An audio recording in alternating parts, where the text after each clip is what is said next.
Stories Kumbuga. Hello once again, bakunzi ba The Cat Bablau. This is Stories Kumbuga and I go by the name of Chisha Macheya. Murabizi ko kuri uyu munsi cyangwa se guhera ejo aribwo isabukuru y'u Miss Mutesi Jolly aribwo nyine yizihiza uyu munsi we w'amavuko. Uyu mukobwa abaye Miss Rwanda 2017 uri namwe mu bijyamamare bikomeye hano mu gihugu cyacu Rwanda. Yagize rero isabukuru imyaka yo nahoze kugenda uyirebe n'umukorongo waye kuko uyu mukobwa aracyari amakobwa bakiri batoya kandi bamaze kugera kuri byinshi, dore ko ari n'umwe mu myaka 3 ishize ari kuri chat kubera ibyo yagiye akora n'ibyo byose yagiye agaragaramo. Rero nta kindi kinzanye, tugiye kwibaza nise kubera iki Bruce Melodie Ariwe mugabo cyangwa se ariwe music cyangwa se artist Rwanda music man cyangwa se umugabo wenyine w'umunyarwanda w'umuhanzi witabiriye iki gikorwa nyine cyo kwizihiza umunsi mukuru w'uyu mukobwa w'amavuko. Abenshi bagiye bibaza ibintu byinshi bitandukanye, ariko nkuko cyangwa se nkuko mubizi Bruce Melodie ni nyine ni igitangaza cyangwa se ni wa muntu nyine wanamaze kwinjira mu mitima ya benshi, ni wandi nyine buri wese aba yifuza kuza kubona ahantu ari. Rero iyi nkuru ikijya hanze cyangwa se bamwe bakivuga ko uyu Bruce Melodie ari we wenyine ngo waje kuba yitabira iki gitaramo cyangwa se uyu munsi mukuru w'uyu mukobwa Mutesi Jolly nyine wagize anniversaire. Reka by the way tumaze tunamubwira ni joyeux anniversaire cyangwa se happy +1 cyangwa se blessing of blessings. No kuvuga ko uyu Bruce Melodie ariwe waje kubagaragara muri iki gikorwa wenyine. Abenshi bagiye bibaza ni kuki The Ben kari mu Rwanda kuki atagaragaye nawe ko ari icyamamare kuki, ariko buriya icy'abantu birengagiza cyo ntago abantu cyangwa se bajya nyine ntago hari umuntu udashobora kuboneka cyangwa se ntago kuba umuntu atatumiye runaka ngo aze mu bintu guri cyangwa cyari uko baba batagize. Ntushobora gusanga uwo ngo uri kuvuga utaje we ashobora kuba yaje kuba abura umwanya kugira ngo abe yagira aho hano. Rero abenshi banavuze ko nyine abenshi ngo barakariye uyu nyampinga w'u Rwanda 2017 uri na vice president w'irushanwa rya Miss East Africa, akaba yarabaye n'umujaji nyine muri Miss Rwanda kuva 2018 kugeza 2022. Akoze ubutabera cyangwa se we icyo yise ubutabera bwo kuvuganira ngo abakobwa bagiye bateshwa agaciro cyangwa se bagiye bamburwa agaciro kabo cyangwa se bagakoreshwa ibintu bitari batumvikanyeho, ubwo bihura n'uwitwa Ishimwe Dedone aka Prince Kid. Rero bajya bavuze ni ubwo abo atatumiye cyangwa se abatahagaragaye mu bahanzi b'abagabo cyangwa se mu bahanzi nyarwanda, abo ni narigiye kubivuga mu mazina yabyo, ariko benshi bajya bavuga ni kubera ko yavuze ngo abantu ni Inyanazimbwa. Ushobora gusanga nyine ngo abatahageze bari muri iyo kategori.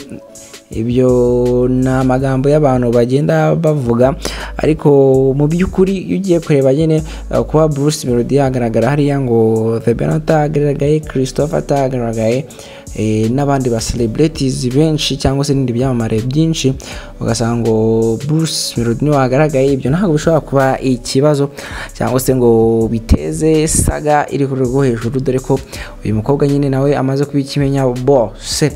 Rero ubwo saga n'ingarutse y'Inyanazimbwa murayibuka, nayo nyine yaje kera iterutse nyine ku bagabo ngo bafata nabi abagore cyangwa se bacamara gushaka abagore bamara kubageza mu rugo cyangwa se bamara kubageza mu mago ngo bagatangira bakabakorera ibikorwa by'ububwa, ari byo nyine bibyara ubwo bunyana bw'imbwa uyu Miss yagiye avuga cyangwa se uyu Mutesi Jolly yagiye agarukaho. Rero abantu bashaka kuriza ibintu nyine bagenda babyuriraho gake gake So no kuvuga ko uwitwa Fata ku mavuta we yahise yandika aravuga ni Bruce Melodie akomeje kuba icyogere mu bandi kubera iki ariwe muhanzi wenyine wagaragaye hano, wagaragaye muri kino gikorwa. Ibi nibishaka kuvuga ko uyu Bruce Melodie nyine ari urundi rwego, ukagira ngo Miss Jolly cyangwa se Mutesi Jolly we nibura hariya ni mu ngoro y'ubwami cyangwa se yaratumiye ngo abe yahagera, kuko Miss Jolly no musanzwe nk'abandi ntago aribo twapimiraho ngo uyu ararenze cyangwa se ngo narenze, cyangwa se ngo wageze hariya ngo ibi byabereye ngo ararenze cyangwa se ngo narenze. Nyine ibyo ni some nonsense.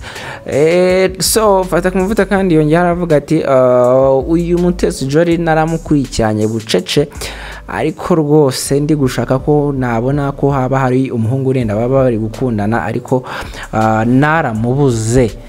naramubuze rwose, ntiwapfa no kumenya gakuruke. Kandi koko nibyo uyu Miss Mutesi Jolly kupfa kuzabona umusore uzanamwigondera bitewe n'ibintu yagiye akora byinshi bigiye bitandukanye. Ubona ko nyine abantu abasore bari, iyo umukobwa ari hard working cyangwa se ari independent girl, abasore bakunze kumutinya cyangwa se bakamugendera kure badashaka kumwikoza. Rero Miss Jolly nawe n'umwe muri abo bakobwa. Rero Fata ku mavuta yaje kuba bigaruka avuga ko uyu nyine yamukurikiranye pe kuva imyaka myinshi ishize, ariko atigeze abona umusore nyine baba bakundana.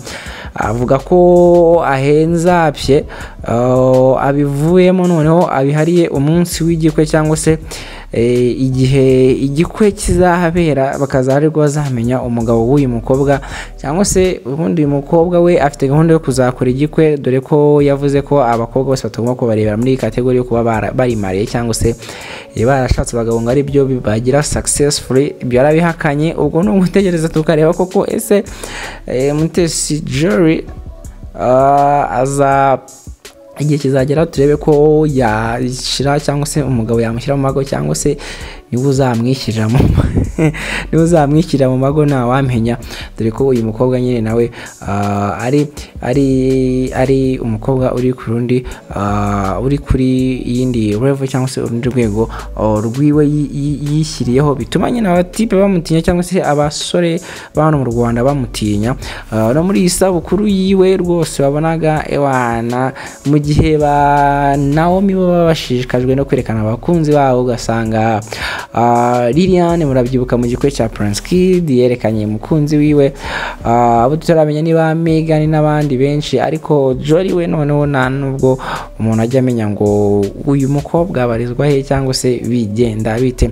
Ibyo rero byari byateje saga kuba ngo Bruce Melodie ari we wenyine witabiriye kiriya gikorwa, wenyine mu bahanzi nyarwanda cyangwa se umugabo w'umusitari hano mu Rwanda witabira igikorwa cya Miss Mutesi Jolly. This is the Babla and I go by the name of Shamanchi. Mukomeze mukuri like, share and subscribe tujye tubana every day every single moment. Hanyuma kandi niyo gukwiye gukora flow kuri Shamanchi, nimba ibintu byagenze neza uyu munsi, shyira amavi hasi uvuge ngo alhamdulillah, bakana bitanagenze neza ntabwo shyira amavi hasi, usaba Imana ko ejo bizagenda neza. Njye nari Shamanchi, twongere dusubire ku zindi stories ku mbuga. Hasta la vista, we love you so much. This is the Babla.